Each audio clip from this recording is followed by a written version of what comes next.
following is a Comfortably Zoned Radio Network production. I am back. Thank you, Tally Olson. We are comfortably zoned in Alameda, California, right across the bay from San Francisco, across the moat from Oakland. And I'm going to talk a little Mets ball with my buds, Marty Rose, Robert Cole. Hey, Marty, you first. Hi, Ralph. How are you? Just fine, thank you. Good. The baby's well. better. The baby's doing Marty's better. Granddaughter had a touch of bronchitis, and we were talking off the air on daycare. You spread diseases back and forth. And remember, in the good old days when we were young, we did the same thing. Yes,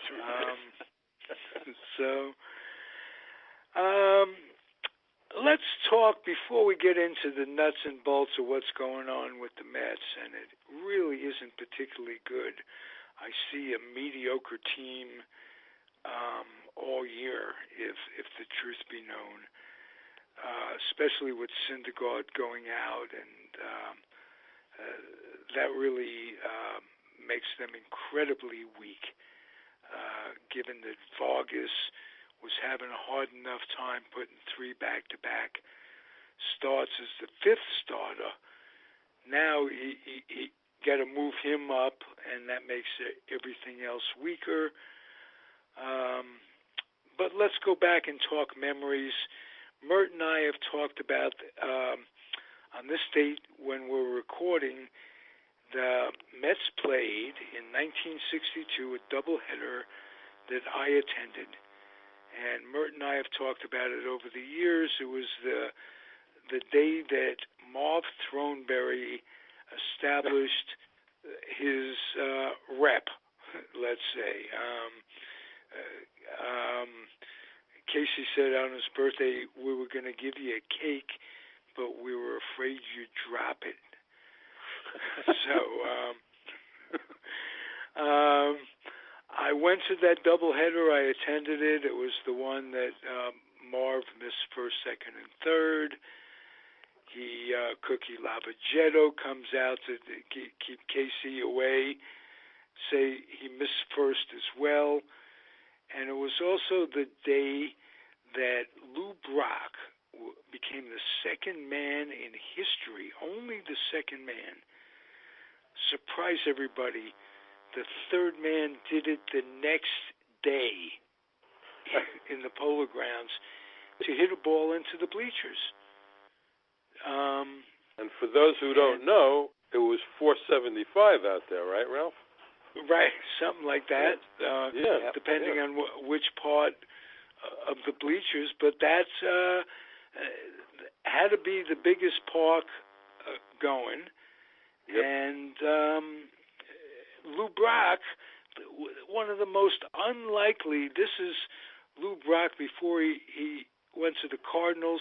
He was even smaller. He weighed probably 160 pounds. Not to say it wasn't muscle, but he was an unlikely candidate, let's say. I want to ask Robert Cole, what are your memories of not only that particular game, of the 62 season? What stands out in your mind about the 62 season? And that day, if you have anything to add. Absolutely. The funny thing is, I remember that very clearly. I was at Jones Beach that day, with some friends, and we were sitting around on the sand on a blanket with the portable radio listening to the game, and that happened. And I remember, I think it was Lindsey Nelson, said, well, Throneberry's going into third with a triple. Wait a second. They're calling him out at first. Casey's coming out of the dugout. And I remember then reading in the paper the next day, and Casey started to argue with the umpire. Said, Casey, don't bother. He missed first and second. So that was, I remember that very clearly. I remember the very first Mets game. The first night they actually got rained out in St. Louis. And the big news of the day that they got rained out was that 8 Mets got stuck in the elevator at the Chase Hotel in St. Louis. The elevator broke between floors, and then like 8 of them were on the elevator for about 2 hours before they got them out. And that was kind of, was a portent for, what the season was going to be like. Opening game, I remember, my favorite Brooklyn Dodger, Gil Hodges, hit the first home run in Mets history, even though the Mets lost that game. And the very first game, that Friday, home game in the Polo Grounds, I was there. Okay, we were all getting ready to cheer, as the players were announced. And when they got to first base, instead of Gil Hodges being announced, Jim Marshall was announced. And poor Jim Marshall, who had done nothing. Rufus Marshall. Yep. And he had done nothing, but he got booed unmercifully. Okay, it was as if he, created the worst crime in history, because all of us there, and there may have only been 18,000 there because it was a cold, rainy, miserable day, booed him unmercifully, and that I'll always remember. Right. That good memories. Anything about the season itself that surprised you, that you could root for a team this inept? And we just threw up our hands very early, and we realized what we had. Everybody wasn't what they were. Hodges was hurt. Richie Ashburn had slowed down quite a bit. I mean, he was still at 300, was their most valuable player, but he wasn't anywhere near the range that he had. And Mantilla, Chacon, those guys really surprised me that they were that inept. They were terrific utility guys. And when it came to playing every day, it just wasn't in the cards. Yeah, but you know what you have to remember too, it was National League. We were without National League Baseball, from the end of 1957 to the beginning of 1962. Yes, we had the Yankees, and yes, my dad took me to Yankee Stadium, and I rooted for the other 7 teams. Whoever the Yankees were playing, that's who I rooted for. But we didn't have National League Baseball. We didn't have National League Baseball, and then all of a sudden, I went to see the Dodgers. I went to see the Giants when they came in, and it was exciting, just to have National League Baseball again. That's what I grew up on. Yeah. Sandy Koufax's dominance over the Mets really stands out in my mind. I mean, he was dominant against everybody. But especially against the Mets. That it seemed. It's fun watching them. Almost in a sense more fun than watching today's version. Well, those guys were all over the hill, right from the start, with the exception of a couple of, kids that weren't good enough to even be there, but they were, like Rod Keneal and guys like that. But, they made the mistake of drafting guys who were past their prime, just to get some names, I guess, to get fannies in the seats with bringing some names in that people heard of, rather than what Houston did and bringing in all the kids that they did, and they had a much better year. They did have a much better year, but think how quickly the Mets won it all. And see, that's the amazing thing, is that they, what are we talking, seven short years, they were champs. That makes the 69 team all that much more amazing, if you will. Right. Well, didn't they finish 9th the year before? Or am I wrong? 8th or Yeah, 9th? Gil Hodges' first year, they finished 9th. 9th. It was like a dream. How could this possibly happen? It was unbelievable, the way things fell into place. It really was. Yeah, but it's being so well chronicled because the Mets are having an anniversary year for them.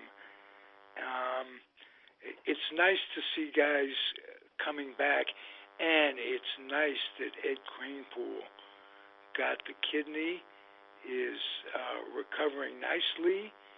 He's out and about.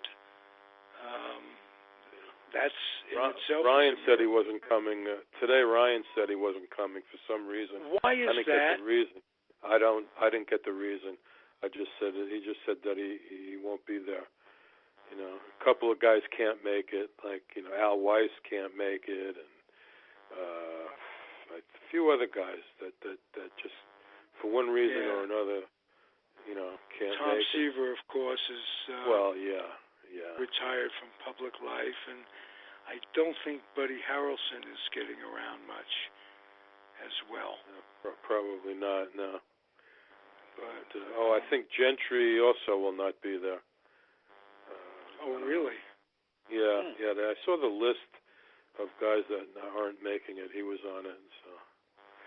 But it'll still be, it'll still be great. 50 years later. Oh, yeah. Geez.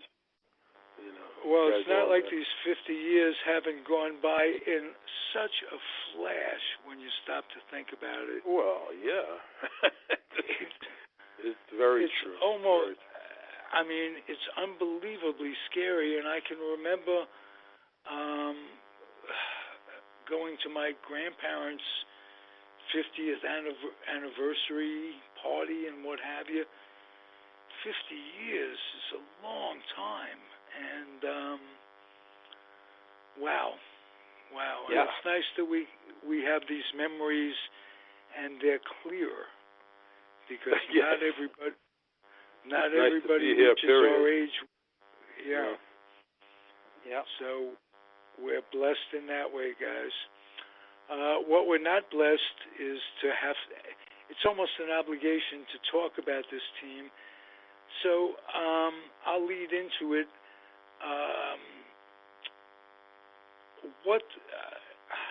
I don't know where to start, really.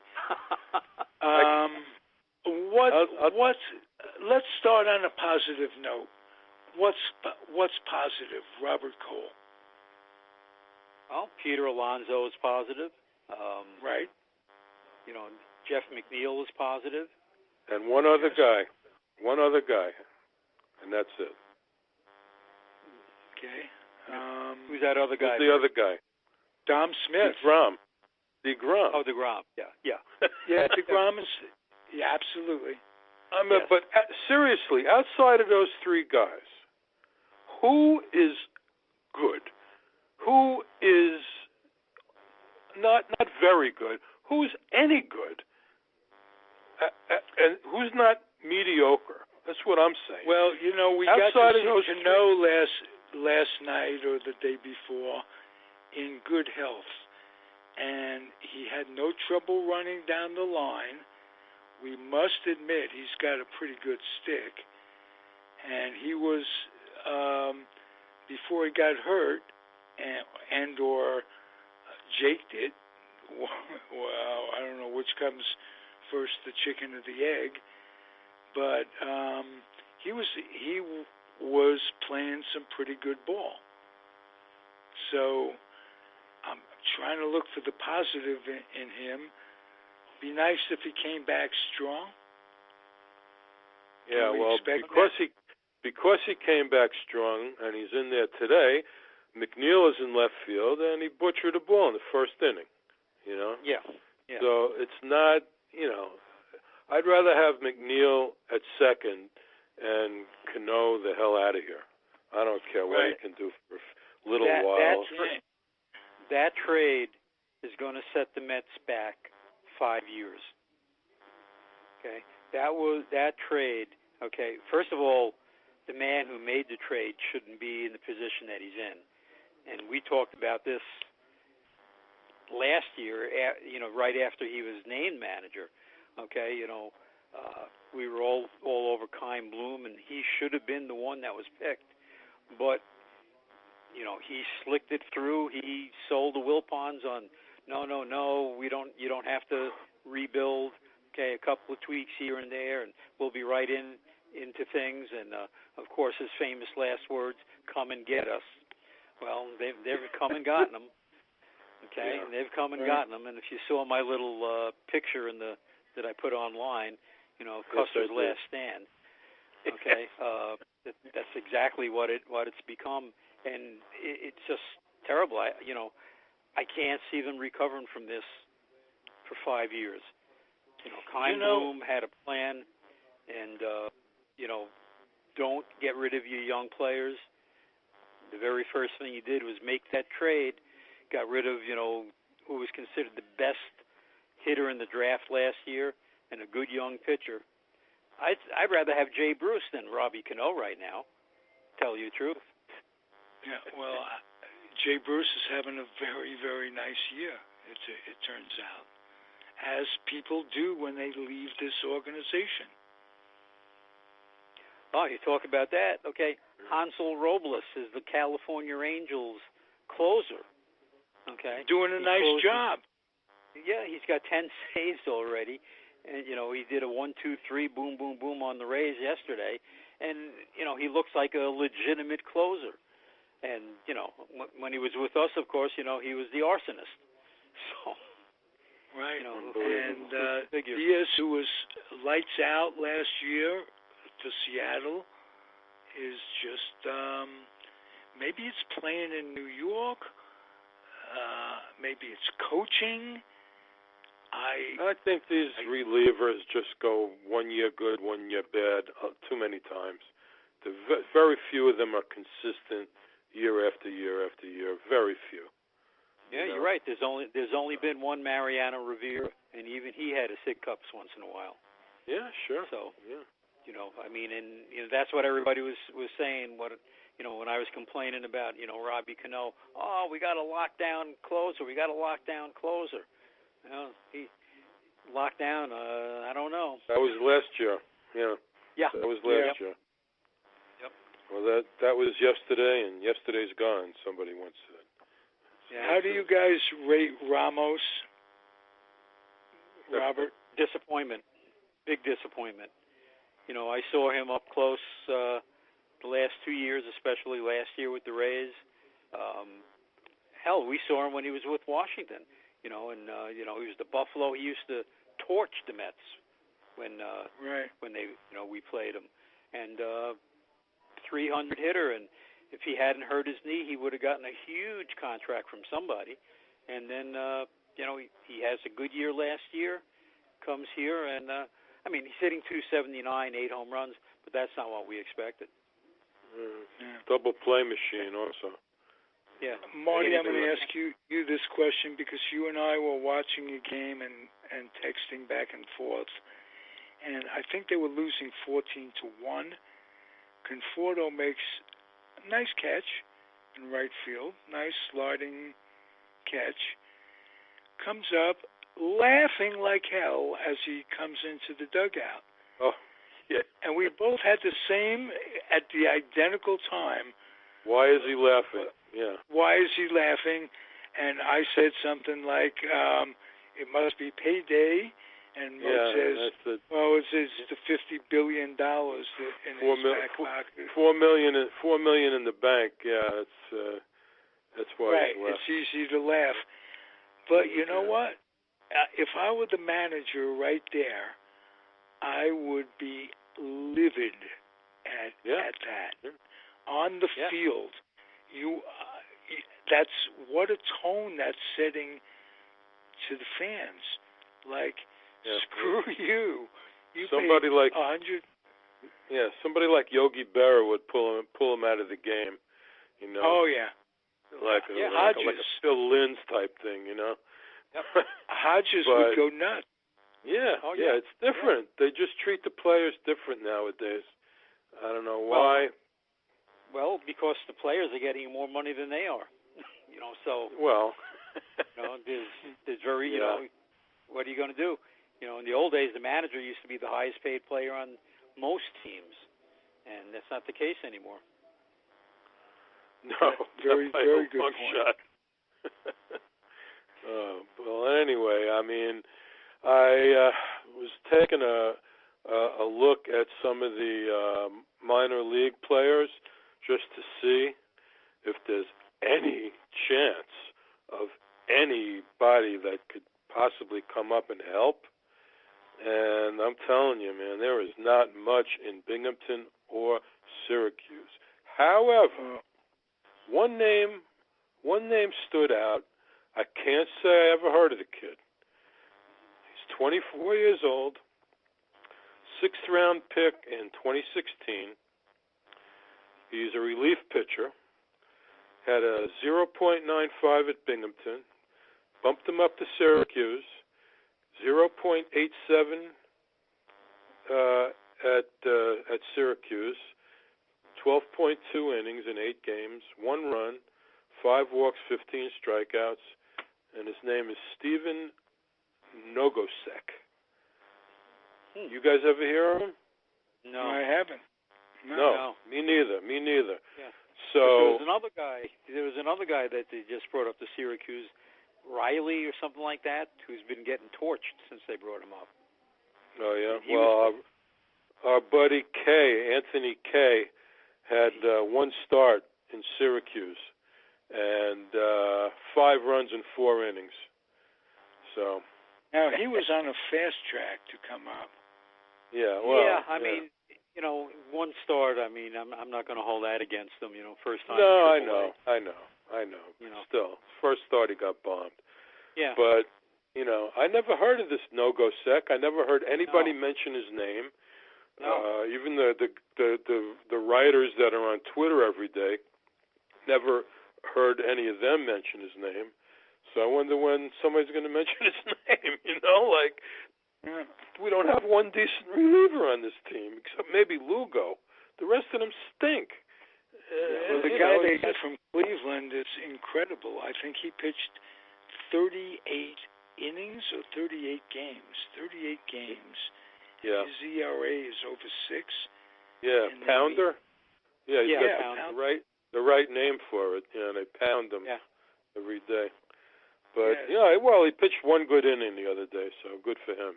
But he's not the answer. Jeez, it's just terrible. He just, what do you guys think? This 11-game road trip. I'm thinking 3-11. Seriously, I mean, it's just. You mean 3-8? I'm sorry, 3-8 out of the 11 games. Yeah, I mean, I just don't see them being in the hunt here at all. Hey guys, let me make one point about relief pitchers before we go on a second. I think that Callaway's biggest mistake early on was being rigid about using Diaz in closing situations only, and there were 4 or 5 games that they lost because they were determined in the 6th or 7th inning. And this whole business, especially when your closer's not going well, about specific roles as opposed to call it, closer by committee, call it this, that, or the other thing. But whatever happened to matching guys up along the way? And I want to start with you, Marty. Give me your opinion about that. Well, I think that when a guy is designated as the closer, he expects to be the closer. And I also think that these guys have a specific routine that they go through. Like when the team is ahead in the 8th inning, they start their thing. It's the same thing every time. They loosen up, they do this, they do that. And I think, calling somebody like that in when they don't expect to be called in, throws them off, and that's why a lot of them aren't any good unless it's. Well, what it's if you a took safe away situation. the expectations of being of that? Well, then that may be a different story, and they may have to come up with a different way of getting ready than they do for just a ninth inning appearance.